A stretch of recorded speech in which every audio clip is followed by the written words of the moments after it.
Hello, welcome back to the channel. Today we are watching an AI Guy D&D campaign again. Hope you enjoy. Welcome back there. Thanks everyone for clicking on the video. I'm back today with another AI Guy video. We are on episode 18. Give it a like. And yeah, let's see what craziness they're getting into in this episode. In the last session, Tronald went face-to-face with the two cloaked figures who were trying to break into Asmo's shop. The figures' rolls were so high that it would have meant that anyone else would most likely have faced Hey Reaping, how's it going? defeat, but not Tronald. He once again utilized his cheese, avoiding their deadly assault and teleporting them inside of Asmo's shop, where Asmo was woken, and in turn, made short work of them. The session concluded That's fucking funny. with an interesting discussion between Tronald and Asmo, alongside the gifting of a scrying crystal, with the hopes that it would aid the party in finding the traitor Kobe. All right, so on to you, Celestia. You said you wanted to try find a library to do some research? Yeah, that's right, Joe. Roll me an investigation check. That's a 12. Even with a 12, it takes no more than an hour before you uncover the existence of the city's library, the awe-inspiring Mythos Citadel. The first sight of it takes your breath away. Its unique silhouette is etched against the skyline, a monument of knowledge. A solitary thick spire, not unlike an ancient tree, dominates the structure, spiraling skywards in a mesmerizing dance of stone and mystery. Each curl of the tower seems to hold a tale, as if every brick has been imbued with centuries of wisdom. The grandeur of Mythos Citadel is only magnified by its sparse, almost minimalistic design. There are no needless flourishes, no gaudy embellishments, only the sublime beauty of function married seamlessly to form. This is not just a library, it's a gateway to a universe of knowledge. Wow, this is incredible. Joe, I make my way inside. Ascending the grand, weathered stone staircase to the foot of the citadel, a staggering assembly of guards arrests your attention. This is no mere city watch, but a formidable private army, an impressive balance of mystical and martial They both like eating. Not as much as Nylath, obviously. But Reaving likes his popcorn. prowess. Each figure is distinguished by a platinum chain gracing their necks, a closed book pendant acting as a visual pledge to their allegiance. How did I not know about this place? I'm incredibly jealous right now. Don't worry, my dear friend, we can always visit again as a group at some point. I'd really rather not. I thought you liked reading Rar. Aren't you proofreading Tronald's book at the moment? Well, yeah, but that's because it's Tronald's book. Plus, he keeps it interesting for me by adding nice little pictures in to help explain what's going on. Oh, that's cute of you, Tronald. What can I say? Tronald knows how to appeal to every audience. Celestia, as you endeavor to Fuck's sake. cross the threshold into the People can read my book as pictures. halls of knowledge, a courteous yet firm hand lands lightly on your shoulder. The guard, with a voice as smooth as river stones yet brimming with a sense of authority, imparts, "Apologies for the interruption, madam, but it's our duty to ensure all guests are registered before they venture into our halls." An undeniable aura of power and respect radiates from him, a stark contrast to the city's regular watch. It's an unspoken reminder that you are about to tread the sacred grounds of wisdom, a place where knowledge commands its own army. Hi there. Sorry, I'm not too familiar with the process. Where would I go to get registered? The guard graces you with a genuine warm smile, his hand retreating from your shoulder. With a casual flick of his fingers, he directs your gaze towards a character standing apart. A length of parchment unrolls at his feet, an enchanted quill darting around him like a restless hummingbird, recording unseen dictations. I thought as much. You'll need to confer with Oleran. He's our esteemed bookkeeper. Okay, Joe.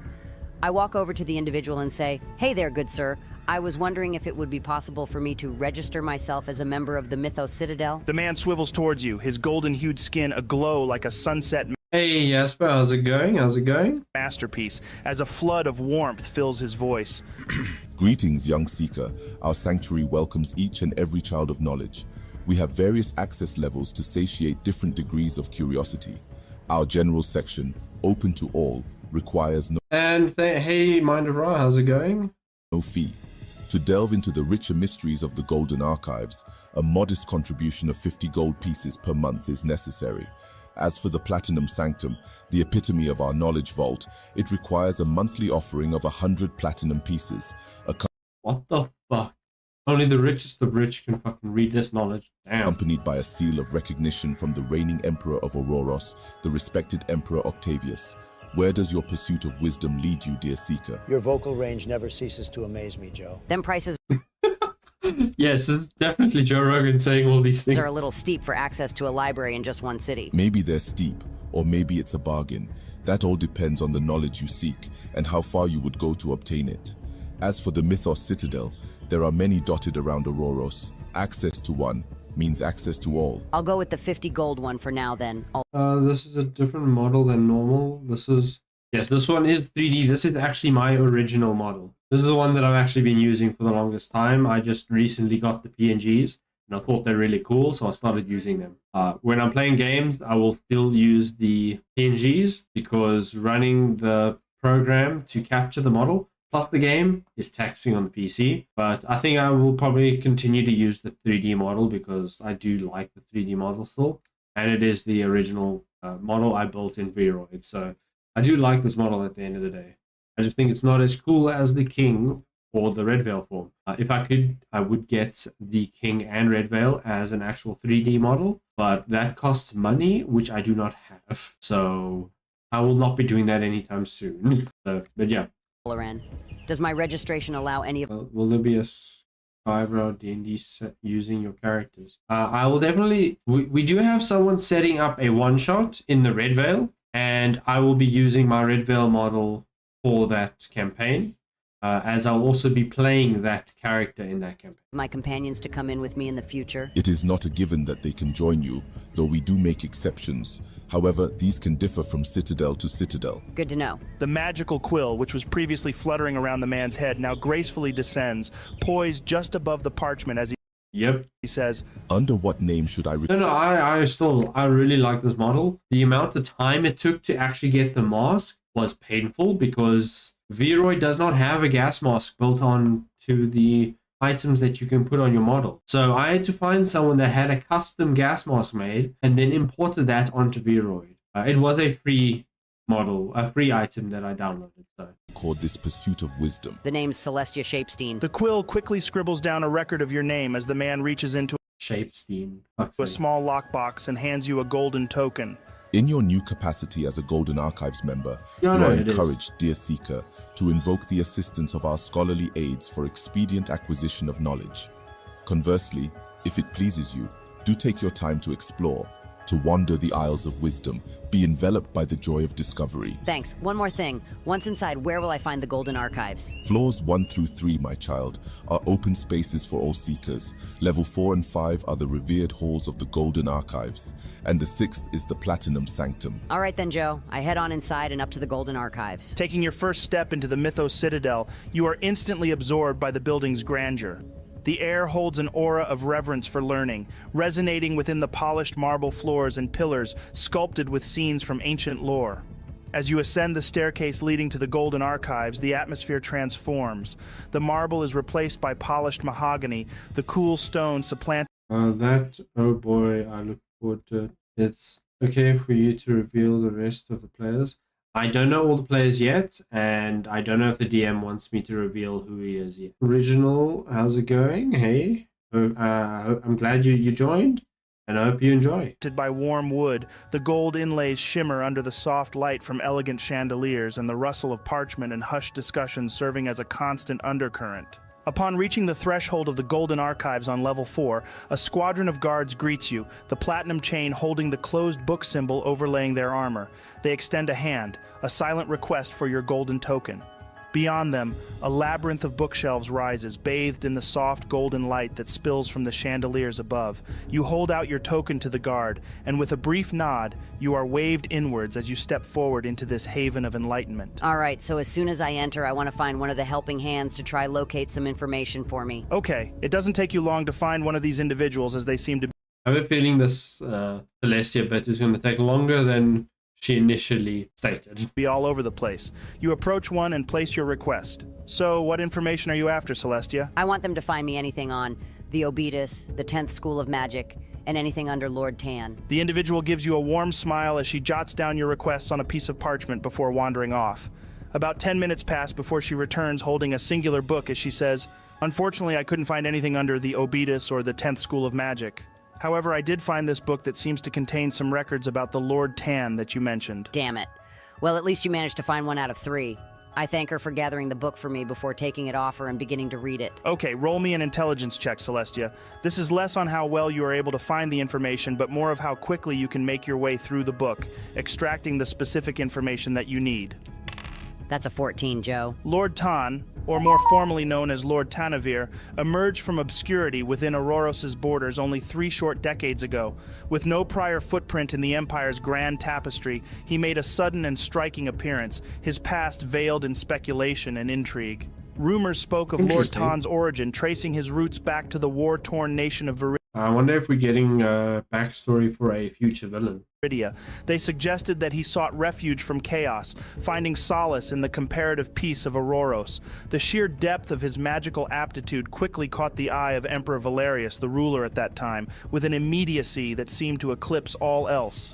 In an almost Or possibly someone that will show up later to help the party. unfathomable swift transition, this stranger surged through the ranks of power, his arcane prowess a stepping stone into the realm of influence. He was given lordship over the radiant city of Starhaven, alongside the rank of Archmage. In this meteoric rise, he also earned a coveted seat beside Valerius on the Emperor's personal council, cementing his immense influence within the realm. Yet mysteriously, within just a decade of his arrival, Lord Tan's journey abruptly ended. His intriguing life story, a brief yet intense streak across the Empire's sky, etched an enduring mark on Auroros' history. So how did he die? Surprisingly, there is nothing in this book regarding the actual passing of Lord Tan, nor is there any information regarding his feats which propelled him through the ranks, or any further information regarding him as a person. Well, that's just sus as fuck, Joe. Roll me an Yeah, what I'm expecting, like, for my, how do I put it? My thoughts of what's going to happen is this Lord Tan or whatever was a king at some point. Obviously, he was then obviously overthrown at some point. He's got a grudge and he's going to become a villain. Well, he has become a villain and he's been plotting in the background or whatever. investigation check, Celestia.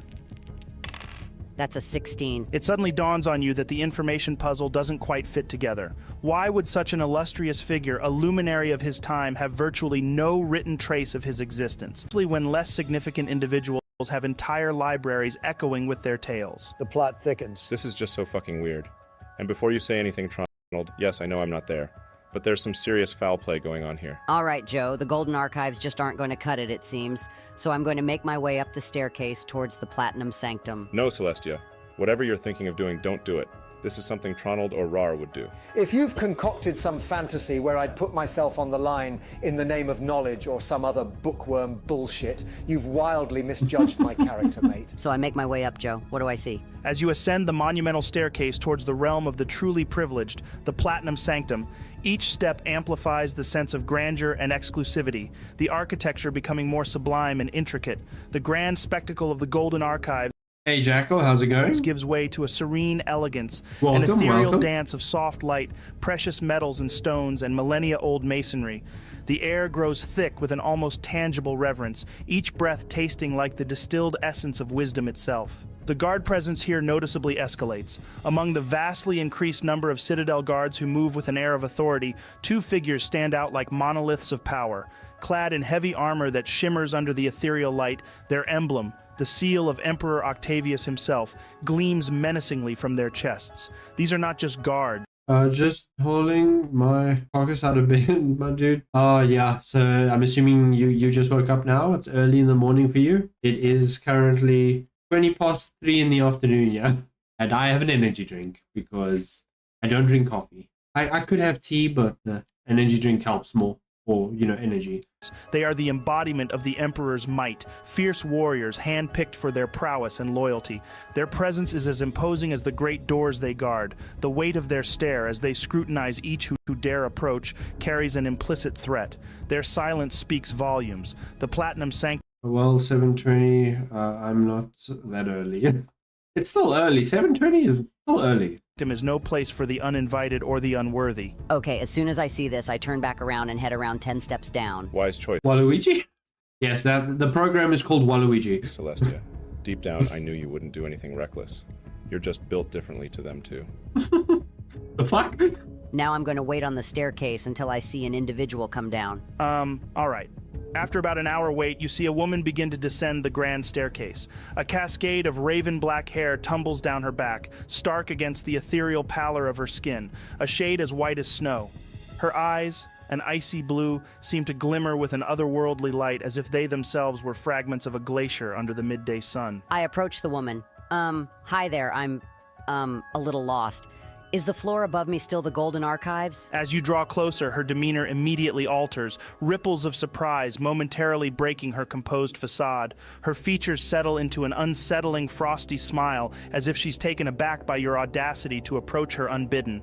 There's an eerie quality about this woman that sends an involuntary Bitch is like, who the fuck are you? I'm royalty, fucking peasant. I intend to watch all of your channel. I call it a deep diving, but it takes, of course it takes time. It's like 200 videos. chill I'm not expecting anyone to go through everything. cascading down your spine. Her expression morphs, striving to assume a mask. Especially like the first like 20 videos is just when I started off playing Hogwarts Legacy. To display some kind of warmth, yet the unsettling frostiness in her gaze never quite dissipates. Interesting. Why would someone ask a question that they already know the answer to? Huh, you're right, sorry. I was just curious as to what all the fuss was about the Platinum Sanctum. A small grin appears on the woman's face as she says, Beware the lure of curiosity, my dear. There are many who have fallen ill with this affliction, only to yearn once the journey's end is revealed for just a chance to reverse their misguided aspirations. Yet, This is about to learn that women hate women. not many are fortunate enough Oh, to get a fuck. second chance. I don't like this woman one bit. I'm going to Oh, did you already watch this? hastily make my way back down the stairs and into the Golden Archives, waiting for her to leave. as you begin to make your way down the stairs, the woman calls out a farewell to you. Until we meet again then, sweet Celestia. That was very cryptic, not gonna lie. Shortly after your descent, you see her make her own way Hey. down, continuing beyond the floor where you she stand and mention leading her her name? deeper into the lower tiers of the Citadel. I that haven't was watched eerie. this, I'm guessing you're going to leave now? No, Joe, I shape change into the woman that but I know how things work. I just saw. Fair, Seeing as I fair. just talked to her, I know her voice as well, so I replicate that. Oh my god. Nice. Then I proceed to make my way back up the stairs and Oh towards the yeah, entrance. she's a changeling. Changelings are a lot of fun to play in D&D. I've played 2 changelings in all of my time playing D&D. I've played changelings twice. The first time I was a rogue barbarian specifically. The second time was a lot more complicated because I was playing 4 characters trapped in one body. Hey Enjo, thanks for the follow. Wait, is this your other account, Jewel? Do you have multiple accounts? to the Platinum Sanctuary. Okay, so once again you head back up the stairs and towards the magnificent doorway leading inside. Immediately the 2 Emperor's guard lower their heads as a sign of respect, as one of them proceeds to say, Lady Alara, did you forget something? No, I didn't forget anything. But it occurred to me as I was walking away that I could do with researching another topic whilst I'm here. Is it for the situation regarding His Imperial Highness Emperor Octavius? If so, I can clear everyone out of the room like before. For fuck's sake. You're impersonating someone directly linked to the Emperor? No, that won't be necessary. This isn't official business, but more a personal matter I wish to delve into. One of the Mythos Citadel guards speaks up. Of course, my lady. However, I must request to see your platinum token once again before entry. Oh great. Will you please shut the fuck up with your running commentary? You're breaking all immersion for me. Okay, Joe. I act like I'm searching for my platinum token. Then after I can't find it, I say, damn, I must have left it inside. That isn't going to be a problem, is it? The Mythos Citadel guard begins to speak. I'm sorry, but I'm afraid before he is quickly cut off, have you forgotten who you speak to? Attempting to turn away a member of the Crimson Council, whom I may How did you indicate you were changing in between the 4 characters? Basically, midnight every night, I roll a d4, and the new dawn every day, I change between characters on a d4 roll. So it was completely random. add was initially sent here on the behest of the Emperor himself is not a wise move. The original guard begins to look extremely And because I was a changeling, I would take the form of the person that I was that day. sheepish. I'm so sorry, I really didn't mean any offense by it. None taken. It's admirable that you treat your position with the respect it deserves. Now open the door. With an air of reverence, the Emperor's guards enact another bow, their armored hands exert Is that Miley Cyrus again? Yeah. Oh god. Oh fuck, I'm not gonna now that's all I'm gonna fucking hear. You're playing someone with multiple personalities. Basically. The only difference is the backstory for the character is I was 4 adventurers. I was an adventuring party of 4 members that were shapeshifted into a sheep. And like 4 or 5 years later, I would the shapeshift would be undone, but instead of turning into 4 people again, they would turn into 1 changeling. So yeah, sounds nice solution. Just hope you had the same stats. Yeah, no, the stats didn't change at all, but the classes changed, which was very confusing. Initially, I was a rogue, a barbarian, a cleric, and a sorcerer. Force on the grand doors before you. As the entrance yawns open, your senses are overwhelmed by the exquisite vision of the Platinum Sanctum. Unlike the opulence of the lower levels, this place is touched by an ethereal beauty. Towering shelves rise up to meet the celestial dome overhead, the vast sea of books reflecting off the polished platinum floor, casting an elegant dance of light and shadow across the serene space. Yet, as your eyes adjust, the striking difference sets in, the absence of assisting hands. It seems not even the Citadel's employed are granted entry into this domain. All right, I really don't want to linger here longer than necessary, so I'm going to quickly... I went in Twitch, but I can't chat in there. New problems are fair. try to find any... So 4 adventurers were flesh melted into a single sheep. Damn.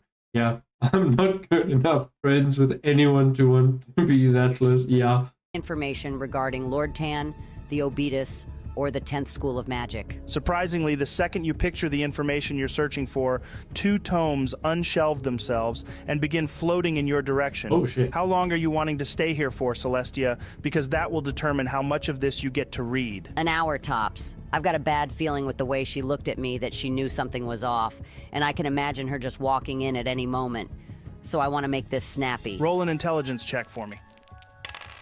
Damn it, that's only an 11, Joe. The turn of each page in the ancient tomes serves to peel back the layers shrouding Lord Tan's existence. As you engross yourself in his story, your pulse quickens. The narrative overturns prior assumptions, revealing Lord Tan's origins not in Viridia, but in the mysterious lands of Arcantera. The records offer no clarity on his Arcantera lineage, a void that remains stubbornly unfilled. However, they do shed light on his personal life in Auroros. A wife, a child, a facade of normalcy amidst the extraordinary. The ominous shadow of his downfall, as portrayed in the text, is linked inexplicably to a chain of catastrophes. It describes his and his entire family's demise in unsettling synchrony with the obliteration of Starhaven, the city he governed. The records don't end there. Lord Tan's extinction, it seems, was a signal for an even darker turn of events, as the Emperor and his esteemed council were also found lifeless in the aftermath. As you delve deeper, you uncover that Lord Tan was more than a master of magic. He was a pioneer of a whole new branch of arcane Okay, so he actually did die then. knowledge, vitamin C, which appears to be a revolutionary field of magic Lord Tan had developed, but the specifics remain veiled, leaving you only with the hint of its world-altering potential, a potential that, much like its creator, met an abrupt end, reducing the promise of a new era of magic to a mere echo of the past. All right, this is some conspiracy bullshit going on right here. Makes me think we've stepped into something that we have no business being a part of, and the information I've learned could cost me... Well, he died, but he could technically have faked his death and be conspiring in the background. my life. Okay, I quickly see if there is anything on the Obetus, then I want to make a quick exit from this place. As you begin to turn the pages of the second tome, its contents plunge you into an unsettling world of unexplained phenomena, concealed assassinations, and shadowy schemes with no discernible purpose. Here, the name Obetus punctuates the narrative, a name which seems to have fabricated out of thin air around 20 years ago, the timeline of which seems to coincide perfectly with the assassination of Emperor Valerius. The Obetus, as it reads, seem less like an organization and more like a wisp of smoke, intangible and mysterious. Their existence is more suggested than documented, as if they are specters lurking in the darkness, their motives as obscure as Diabetes? Fuck's sake. Obetus. their origin. Diabetes. Encounters with God damn it. purported members offer no solace. Gaming, is Twitch not working, or is it just on my end? I see you, but I can't chat. There's no chat box to type into. Really? Let me quickly open. It might be on your end. Either. Delayed.